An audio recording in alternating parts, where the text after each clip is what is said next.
So thank you very much, and thank you for coming at this early time of the morning, especially those that come from the West. And thank you, Huda, for inviting me, and Kate for taking care of everything. So, well, you almost said everything, but still, I will talk about these two questions: are there male and female brains, and then why do we care? And I guess you know that many people believe that men and women are fundamentally different, men from Mars, women from Venus, and that the reason that we are so different is that men have male brains and women have female brains. Now, whenever we hear or read about a difference between women and men in behavior, cognitive abilities, personality traits, the brain, our belief in the male and female brain becomes stronger. And the reason that it becomes stronger is that we use our knowledge of sex differences in the genitalia as a model to understand sex differences in other domains, including brain and behavior. Now, sex differences in the genitalia are very unique because they almost always add up consistently within each individual to create one of two distinct systems: male genitalia or female genitalia. Now, the images that you see here on the right, it's a great wall of female external genitalia. It's a part of an artwork by an artist, Jamie McCartney. And on the left, great wall of male external genitalia I've created, not the way you think I did. I used Google images.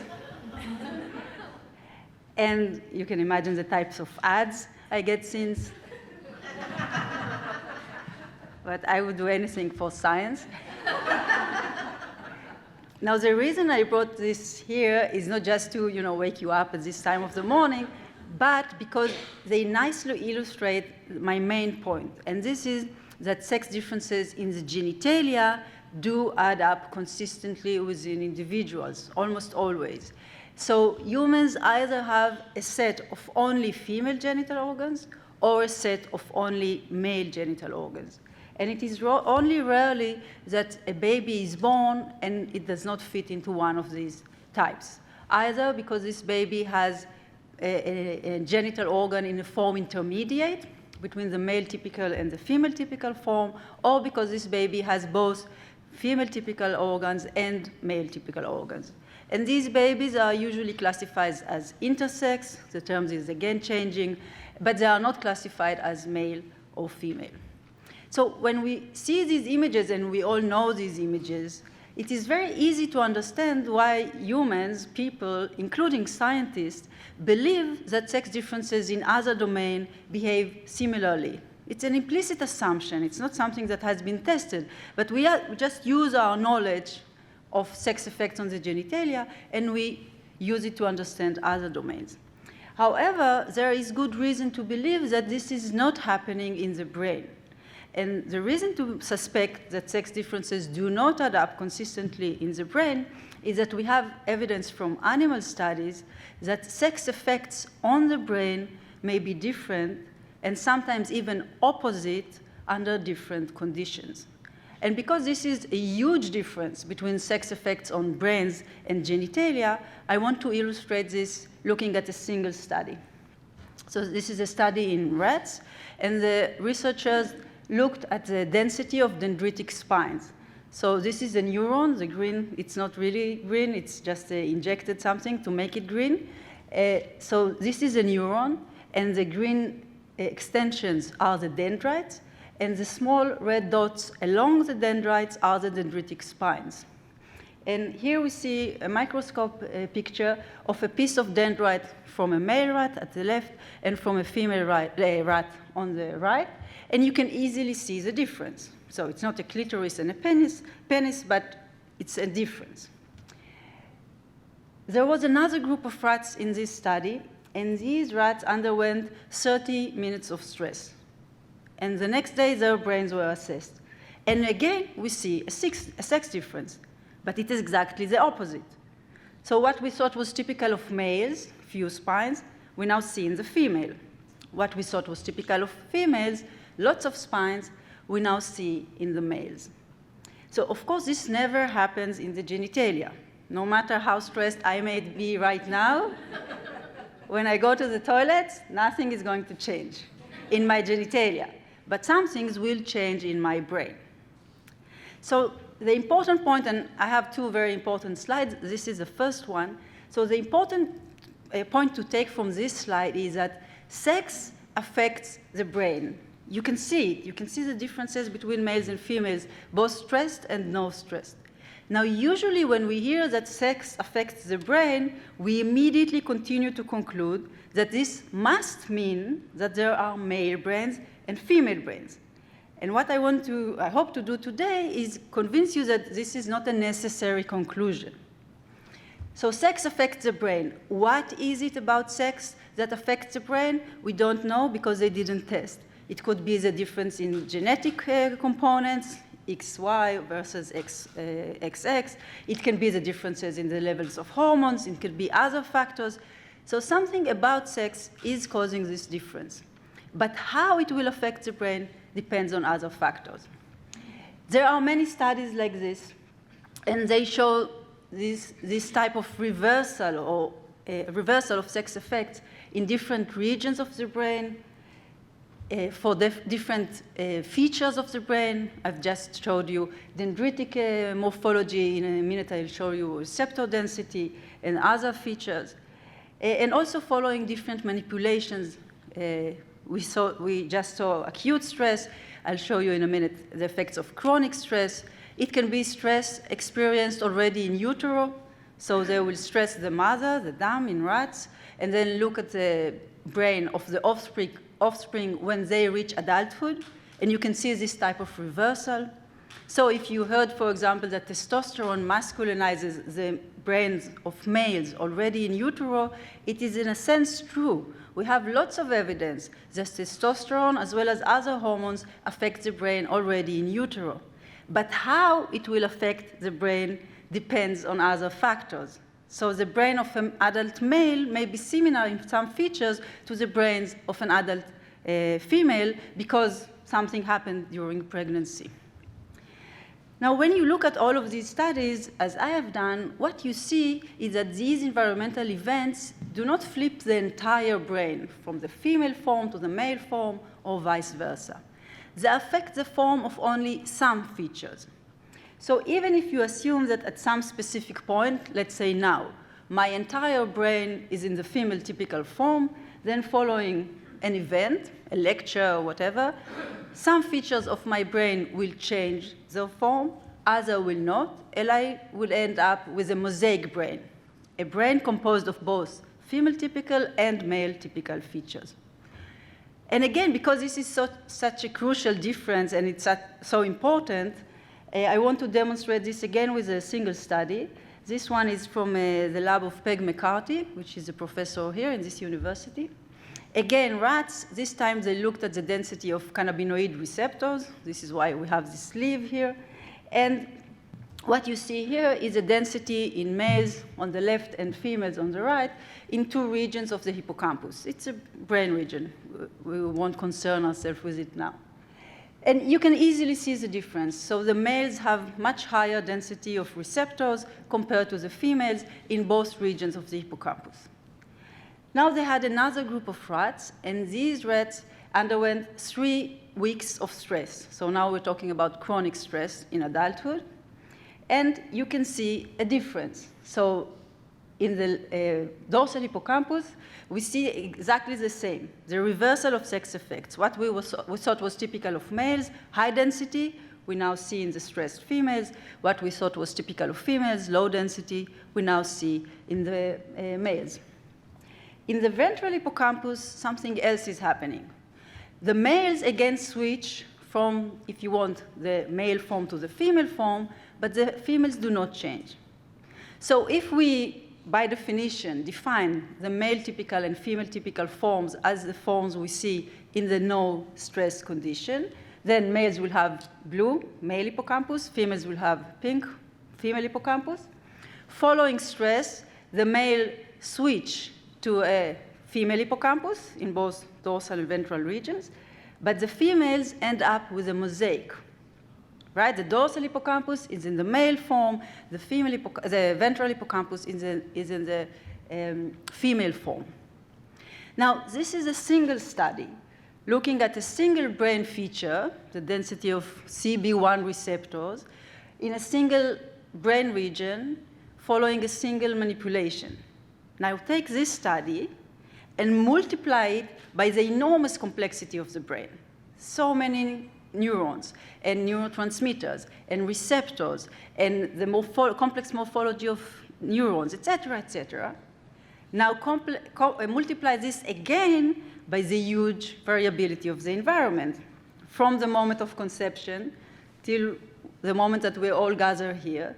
And you can understand why it's really unlikely that brains will be internally consistent, and it's much more likely that they would have a mosaic of features. So this is the Mosaic Hypothesis, which I formulated in 2011. And it took me a few years to understand how to study this in the human brain. And to do this, I created a collaboration with Yaniv Asaf, who is a professor of neuroscience from Tel Aviv University, an expert in MRI of the human brain, and a group of students. And together, we looked at over 1,400 brains of humans. And we used these images. I'm sure you are familiar with these MRI. And we did many things. I'm only going to show you one analysis. In this analysis, we divided each brain into 116 regions of gray matter. Now, you probably know that brains can be divided into gray matter, where the neurons reside, and white matter, when the connections between the neurons reside. In this analysis, we only looked at gray matter. In others, we looked at the entire brain. Once we had this division, we could measure the volume of each of these 116 regions and create an Excel file, and I'm explaining because I'm going to use it. In this Excel file, each line represents a single brain of a single individual, 116 volumes of each of the regions. And once we had this file, we used a color scale between large, green, and small, yellow, and colored each cell in each brain. So, for example, if you look at this region in this brain, it is relatively large compared to this region in other brains, then we will color it green. And if we look at this region, it is actually relatively small compared to other brains, then it will be yellow. Okay, so we do this cell by cell, and when we are done, this is what we get. On the left, you see brains of men. On the right, you see brains of women. I remind you, each line is a single brain. And you can easily see the differences. You don't need complex statistical methods. Women have more green, men have more yellow. So there are differences between the brains of men and women. But you can also as easily see that these differences do not add up consistently within individuals to create green and yellow brains. Rather, most people have a mosaic, each a unique mosaic of green, which is more common in women, and yellow, which is more common in men. So this is a second important image. So I want to stress that the question for me is not whether there are differences between the brains of men and women at the group level. You can easily see that there are such differences. I am also not concerned with the question of the source of these differences, nature or nurture. And I'll talk about it later. But at this point, I'm not concerned with the source of the differences. The only question that I would like to answer is, do these differences add up consistently within individuals to create male and female brains, as sex differences in the genitalia almost always do? Or do they mix up, as I've just showed you happens in the rat hippocampus? And I think when you look at the images, the answer is very clear. Brains, human brains, do not come in two distinct forms, male and females. A female as human genitalia do, but rather we each have a unique mosaic of features. So if there are no male brains and female brains, are there men and women? I'm not sure you were ready to this question so early in the morning.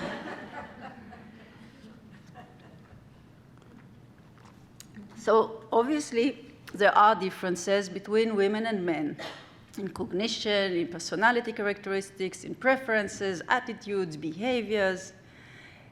There are fewer differences than we tend to believe. And again, I'm not concerned at all with the question of the source of the differences, nature or nurture, but only in whether these differences add up consistently within each of us to create two types of humans. And to answer this question, well, I'm sure you know the answer because you can use insight and you know about yourself that you have both feminine and masculine characteristics, but I'll still do the science, okay? So we used a very similar approach to what I've just showed you. We looked at the behavior, cognitive abilities, etc., of over 5,000 humans. And we used data sets that are available to anyone. And in each such data set, we chose the variables that show the largest differences between men and women. And for each of these variables, again, we have this Excel file, and we color the scores. But this time, we use this pink, feminine to blue, masculine scoring system or coloring system. So we can do two together. So for example, if someone has very high self-esteem, you don't have to read the study to know that this person should be colored in blue, right? Self-esteem is higher in men compared to women in average. And if someone is really worried about her or his weight, then we will color this in pink. You don't know any gender stereotypes?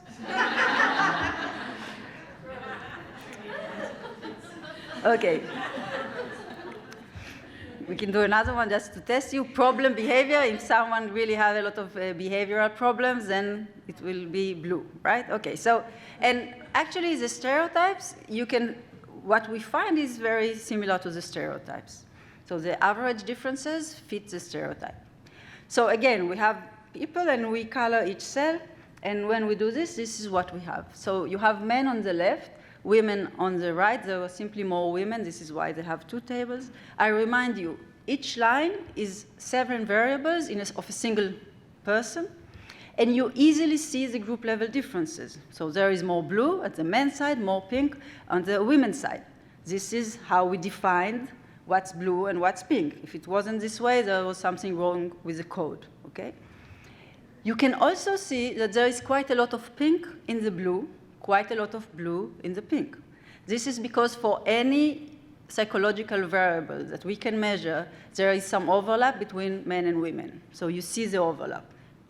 But again, this is known. We were not interested in this. Our question was, are there blue and pink people? And in this sample, as well as some others, there was not even a single human being that has only 7 characteristics that were only masculine, blue, or only feminine, pink. However, there were about 60% of the group that had both highly masculine and highly feminine features. So obviously, humans do not come in 2 types, men and women, girls and boys, female nature and male nature. Yet our entire society treats humans as if they do. When a nursery teacher says, all the boys take the ball, go play outside, all the girls come listen to a story, he or she implicitly assumes that kids come in 2 types. One type of kids who love playing ball but don't like to listen to stories, and other types who love listening to stories, doesn't like to play ball. But obviously, with even only these 2 characteristics, we can think of 4 types of kids, those 2, and then another type of kids who love playing ball and love listening to stories, and the 4th of kids who like neither. Now, this is only 2 characteristics. If we look at more gender characteristics, then the number of potential mosaics is enormous. Yet we have this social system we call gender, which takes this enormous human variability and forces it into 2 boxes, girls and boys, men and women, male nature, female nature. So I think it's time to get rid of the gender binary. And I will come back to this later. But what I want to do now, after I hope I convinced you that there are no male brains and female brains, is to go to the second question of why do we care? Why we as a society are really obsessed with sex differences, obsessed with the question of nature versus nurture, and the explanation, again, lies in the gender binary. So the gender binary is not a new invention. Throughout history, we know that there were social systems that attributed meaning, different roles, different behaviors, different characteristics to humans with female and male genitalia. What is new, or relatively new, is the use of science to justify the gender binary.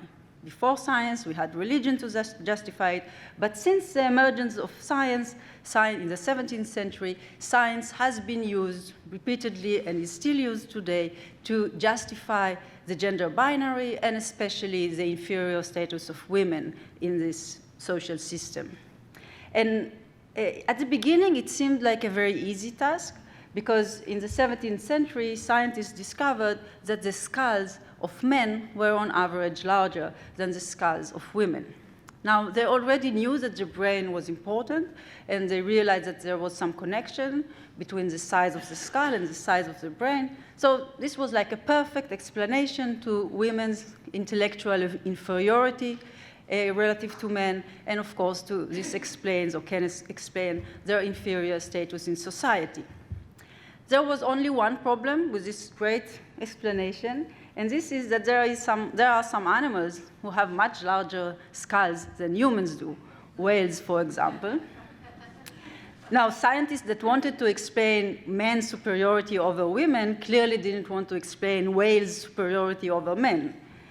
But they found a solution, and they looked at the ratio of the skull size relative to the body size.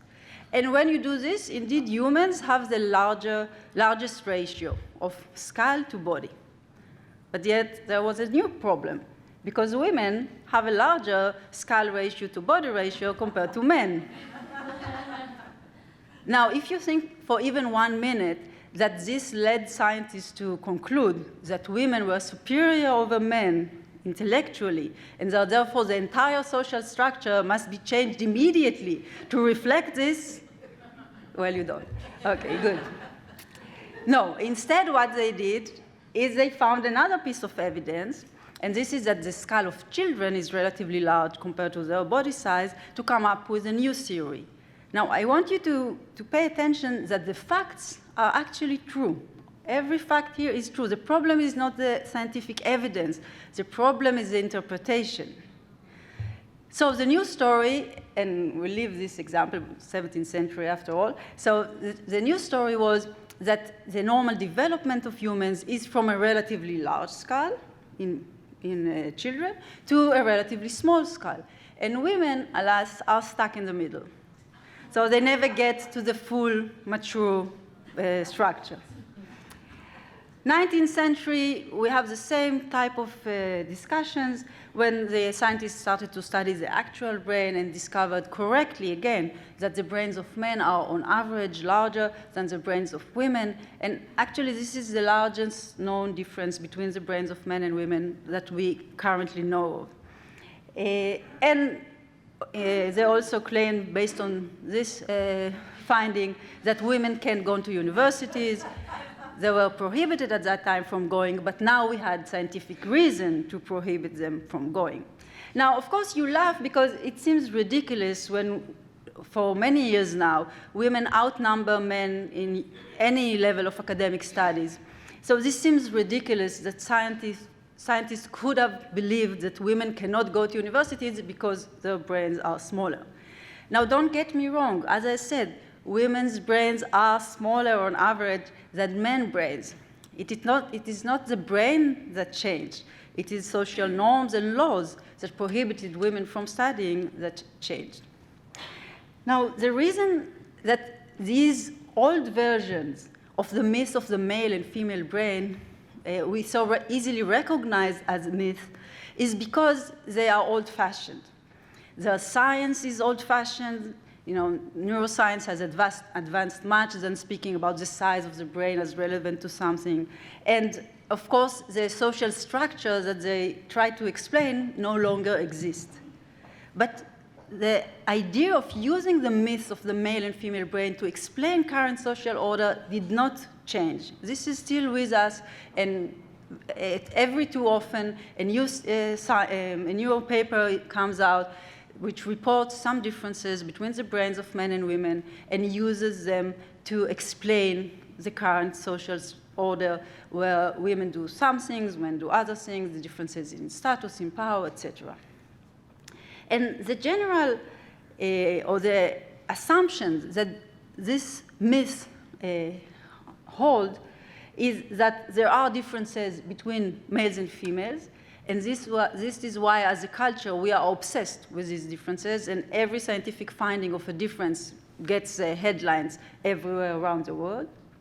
The second assumption is that these differences are natural, and therefore we are obsessed with the question of nature versus nurture, some trying to convince us it is nature, others trying to convince us it is nurture. And the third assumption is that if it's natural, then we should celebrate the differences. And I actually want to start with the last assumption, that if we find out that the differences that we see between women and men are natural, pre-programmed, etc., then we should celebrate them. And I want to challenge this assumption. I want to claim that we never celebrate nature except when it comes to differences between social groups. It can be on the basis of a sex category, it can be on the basis of color, it can be of other different social categorizations, but otherwise we never celebrate nature. Actually, most of our culture is built against nature. And I want to give two examples. The first is, suppose tomorrow we find a mutation, and children with this genetic mutation would not be able to acquire reading. What should we do with these children? Should we give up on teaching them how to read? Probably we would do just the opposite. We will find these children and from a very young age do whatever we can, put all the efforts, time, money, etc., to help these kids acquire reading, because reading is a necessary skill in human culture. Similarly, aggression. Aggression is surely a natural trait in humans. If you look around any other animal, they can be aggressive sometimes, and so can we. So aggression is a natural tendency in humans. Do we celebrate it? To the contrary, we have entire social systems to fight our natural tendency to be aggressive. We teach our kids to use their mouths and not their hands. We have police for those who didn't get this so well. We have prisons, we have courts. We have whole systems to fight this natural tendency. Then why treat sex differences differently? Let's say this story about the male and female brain were true. Let's say testosterone increased the risk of men to be violent. So should this allow men to carry a weapon? Should this be a license for men to kill? Obviously, just the contrary. If someone has a tendency to be violent, regardless of the reason, genes, hormones, malparental treatment, socioeconomic status, we need to do whatever we can to help this person control his natural, or not natural, but even if it's natural tendency to be violent. We never celebrate natural causes. We don't celebrate the genetic mutations that will disrupt kids from not being able to read and say, let's celebrate this, they cannot read, wow, this is great. No, we do just the opposite. So why treat sex differently? So I want to end, and I'll come back to this question, I want to end with a vision, which I promised before. A vision of a world with no gender. A world in which there would be, naturally, humans with female, male, or intersex genitalia, but in which the form of the genitalia will carry no social meaning. Now, I know it's really difficult to imagine such a world. So I want to help you, because I've did it many times now, and look at handedness. As a physical trait, that used to carry lots of meaning. People that were left-handed were considered not as intelligent, not as capable as humans that were right-handed. And probably some of you know that there were times, not so far ago, that children that were using their left hand, they used to tie their left hand so to make them use the right hand. And even the term left hand and right hand, which makes the left hand the wrong hand, right? So we have it still in our language, but it disappeared completely. Not handedness. Handedness is still with us, but there is no social meaning attached. And it's really, for historians, sociologists, I think it's a really interesting question how this disappeared. Because there used to be brain studies to try to explain the deficits in people that were left-handed, to explain why they were left-handed. This has all gone. So this is the future I wish for us, a future in which we still can be different in our genital organs, but in which this difference carries no social meaning. Now, I want to stress, and this goes back to the nature versus nurture question, that I have no idea whether in this gender-free world there would be differences between humans with male genitalia and female genitalia. There may be and there may not be. I don't know. But what I can assure you is that we wouldn't care. And why should we? If I like to do something, if my child likes to do something, do I ever care whether this something is more common in people with blue eyes or brown eyes? I never care about this. And even if I wouldn't know, because no one collects these statistics. So why should I care whether something I like or my child likes is more common in people with male or female genitalia? So I want to leave you with this thought, and just go back to all the important images we have here. We can easily divide almost all humans into two categories when it comes to the form of the genitalia.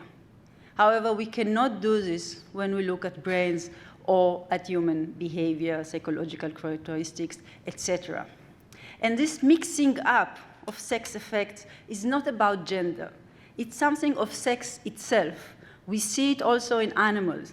This is a characteristic of how sex affects the brain, that the effects mix up and they do not add up consistently to create two systems.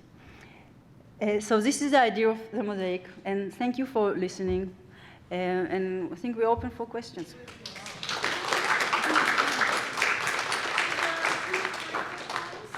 Thank you so much. If you would just go up to the microphones and ask your questions. Good morning, and thank you. So when you look at, well, a lot of times we process things in absolute. Yes, a little slower. I said we process things sometimes in absolute, male and female, which are gender types. However, there's a huge impact of obviously hormones, the estrogen, testosterone, and progesterone. That gives us variance within the female gender, within the male gender. And how much of that, because obviously that happens in utero, major, about 3 or 4 times in utero. And then the activities that we expose our children to, nature versus nurture, all of that has an impact on how you would see the nuances of a male and female being very similar. Maybe they have the same levels of those hormones, whether they're male and female. So the absolutism doesn't kind of work for male and female, but what are our chemical levels, which we never test for? I mean, I don't know what my level for these 3 hormones are. They may be very similar to a male. So that would give us the commonalities that might, explain some of the results that we have there. So is there science that's going on to do the overlap? Now that you have all this great data, what were the hormone levels of all of those recipients? So thank you for the question, and I think it emphasizes that and this is why I think the figure on the right, upper right side is really important, because this is animals that are under very controlled conditions. The variation within each sex is relatively small because of their highly controlled environment, and you still see the reversal of effect. So the fact that, for example, the female on the right has the male typical form of this dendrite is not because something is wrong or atypical about her sex. about the level of her hormones. It's because the interaction of her completely typical levels of hormones interacts with the environment to create a different type of person, and I think, or different type of phenotype. And I think this is the important point. If someone has more masculine characteristics, this doesn't necessarily mean that his sex is more masculinized. No, it doesn't mean this. With the same levels of hormones, sex effects on the brain may be exactly opposite, not because of sex, but because of the environment. And this is the crucial point to understand. So yes, it's true that we all vary enormously also in the levels of hormones, etc. Sex as a system, as a biological system, is also not organized in two distinct sets, and I don't want to go into this. The genitalia is the exception. But the mosaic that you get is not because sex is variable, it's because it interacts with other factors.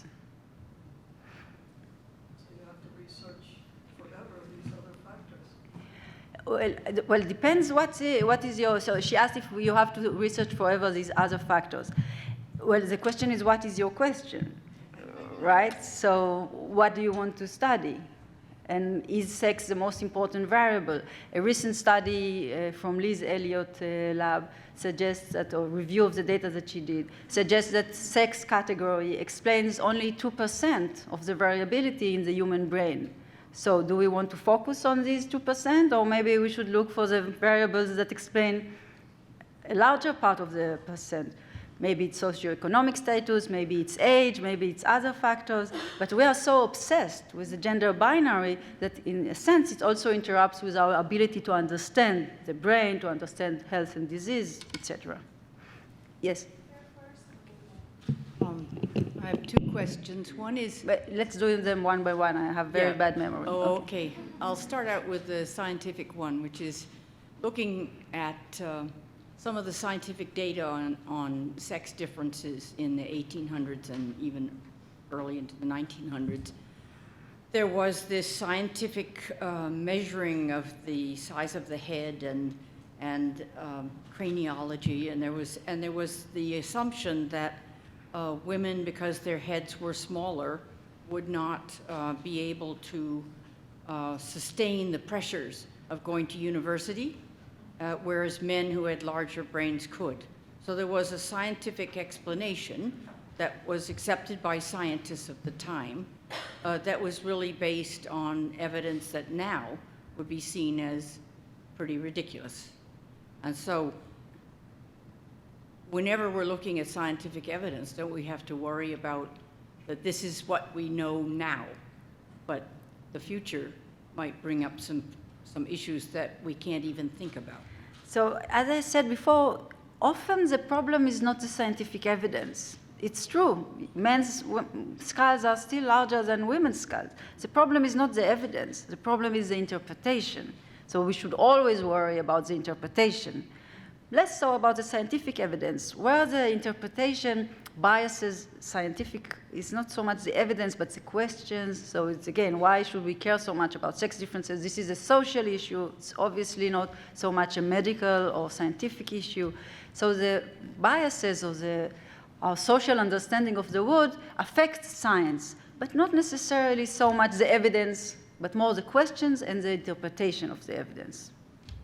I think the medical also affects the way people see gender roles and their potential. No, it's the social that affects how we interpret the science, and we use the science to justify the social. But it always starts, never starts from the science, it starts from the social. The other is the issue of LGBTQI, because you were talking male and female, but that... Most of them are also male or female. Yes, but are they affected by their identity, their sex identity? So in the studies, as I said, we use large data sets. Usually they only have what people mark, and they are led to given the choice between male and female in most studies. So we don't know more about this. But as I said, or as Huda said, I also studied gender identity, and there are very weak relations between gender identity and sexuality. And also we recently analyzed data.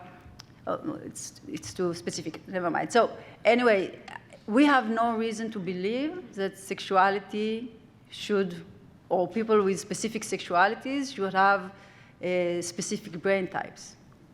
They will also have a mosaic of brain features and of gender characteristics. I want to thank you for your talk. I thought it was really interesting. Thank you. But I also have two questions, but I'm going to try to make it really short. Question A, do our genitalia change after childbirth? Mine did. But it didn't I know turn you all male. didn't want to know that, but you know, it's like sometimes they reconform themselves and you know what I mean? Anyway, it's not the point. The point is, and I was trying to make this relationship between the genitalia and, you know, brain. And I'm thinking, because after childbirth, not only does genitalia possibly change in a few of us, but it could be that, do our brains change? I don't know. I'm just asking, it's a question. I mean, it's like, you made me think about this question, which I had never thought about before. Did my brain change after I had kids? So your brain changes all the time. It also changed now after my talk. Oh, okay. Yeah.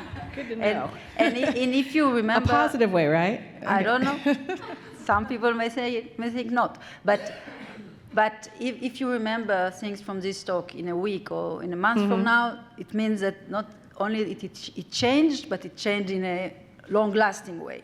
So obviously, every event changes our brains. This is the whole point about brains. They are being plastic and they change. And of course, something as dramatic as giving birth and other dramatic experiences, of course it changes your brain. But how it changes your brain depends on other factors. So for example, some women may have postpartum depression, other women have euphoria. So they all undergo similar hormonal changes. But these hormonal changes interact with the environment probably in this case, and with genetics, susceptibility factors, with other factors to determine the outcome. Okay? And about your genitalia, they are changing all the time, also with age. You don't need to give birth for them to change, but they never switch from the female form to the male form. True. Okay? So that they never switch categories. Okay. The second question has to do with a few years ago, well, maybe time passes quickly, Harvard University's president made this infamous statement about how women's brains could, I guess, not process math. They could not do math as well as men because of their brains, right? So how would you respond to him, given your data? He was fired already. But anyway, so... I know he was fired, but I'm just I know. saying, you know, pretend he was here, So- So in the book, I actually devote a whole chapter, not for him, but to the Google memo. Probably you heard about the Google memo and how you can fight myths of this kind of myths. But I would say something else. And I'm going back to the idea of nature versus nurture is not important. Let's say that by nature, women were the most successful sex in mathematics. Let's say that in a world without gender, there would be more women in the Olympiads of mathematics than men. What should we do with this information? If now I have a boy and he really likes mathematics, should I tell him, forget about it, this is for women? Obviously not. But we do this all the time with girls. So if you strongly believe that nature is responsible for all the gender differences that we see, then it's really easy for you to give up this gendered world and go with a gender-free vision. Why? Because if it's nature that is doing all this, it will continue to do all this. We don't have to have these complex social systems to make sure that nature does what it's supposed to do. You never train your dog to be a dog. He's a dog. He will become a dog. So why should we train males and females to become true women and men? If you trust nature so much, so just let it do what it needs to do. So however you look at it, there is no justification to our gendered society. I agree. Thank you.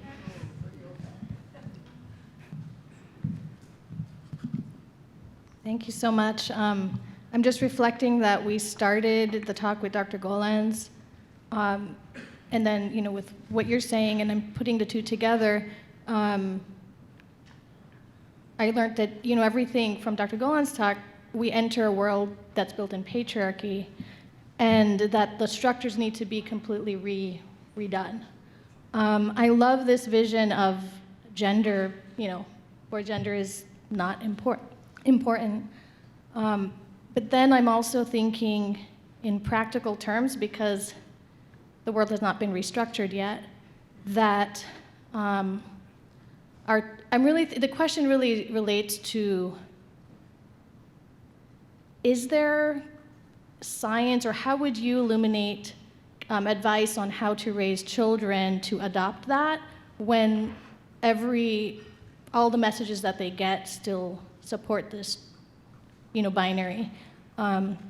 If we had a playground where all the left-handed people didn't get to play and all the right-handed people played, you see that every day when it comes to men and women, boys and girls.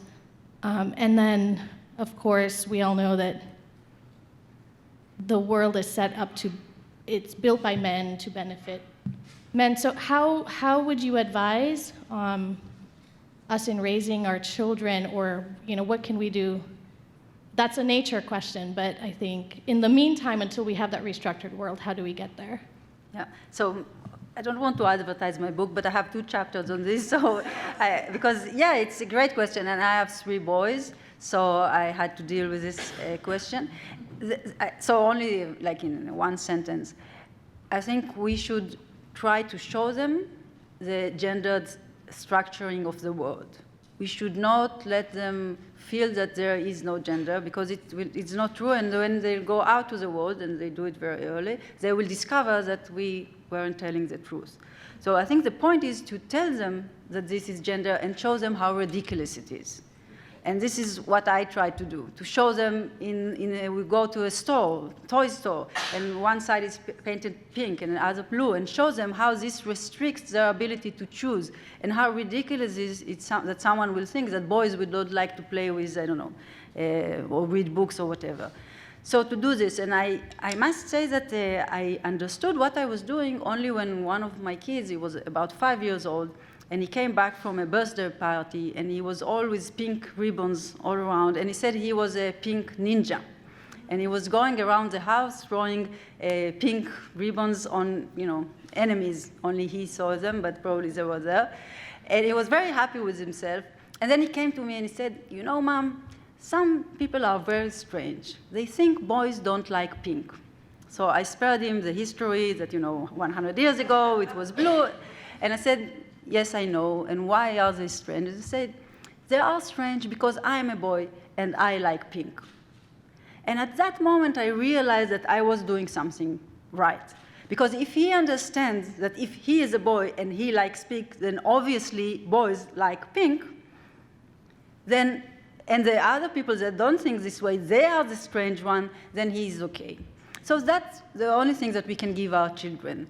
To know who they are, to know that society tries to impose on them these boxes, and also to know to choose their fights. Because another son chose once a pink shirt for school. He bought it, and then in the morning he said, Mom, I really love this shirt, but I don't feel like explaining now to all the kids that it's okay for boys to like pink. And I said, no problem, we'll just return it. So it's okay, you can choose your fights. You don't need to fight all the time. Surely not as a grown-up, and also not as a child. So I think that's the point, that he could say, I like pink, but I just don't want to change the world now. It's okay. Okay. One more. This is the Last last one. one. There are so many thoughts in my head, but I actually had a question that sounded quite similar to one that was just asked, but is not so much about parenting, but social policy. And I feel that many of the endeavors to allow for the advancement of all people, and then thinking particularly of how women have been subjugated, focus on speaking to the specific and unique needs of women as a category. So then, in what ways does one recognize that the experience right now is in some ways very unique? So how do you balance that? And then also... Wait, one. Okay, sorry. It's okay that you have the other, I will not remember. Okay, sure, it's related. So, okay, so if it's related. Which was just also, will there always be a unique experience because of many women being involved, like giving birth? Like, is there something about that particular experience that in some ways we can't write out? Yeah, so let's start with the first one. So clearly the physiology has meaning at some situations. So if we go back to handedness, which is easy, in each room, at least in Israel, you have to have certain number of chairs that are for people to write, left-handed people.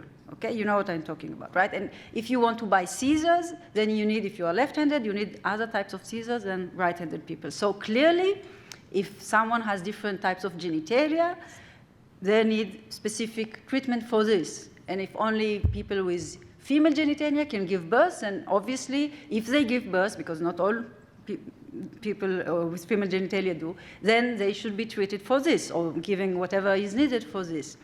So that's not a problem. We are different in different ways. In Israel, for example, Jews coming from different origins have different genetic background, and they have therefore different genetic diseases. So depending on your background, you get different tests for free from the government. Perfectly okay. But it's not perfectly okay if you use this background of mine to decide whether to hire me for the job or not. So treating the variabilities that we have and adjusting what society gives us according to it, perfectly okay. That's not a problem. The problem starts when we attribute meaning that goes well beyond the specifics that we need. Okay? Okay. Thank you very much.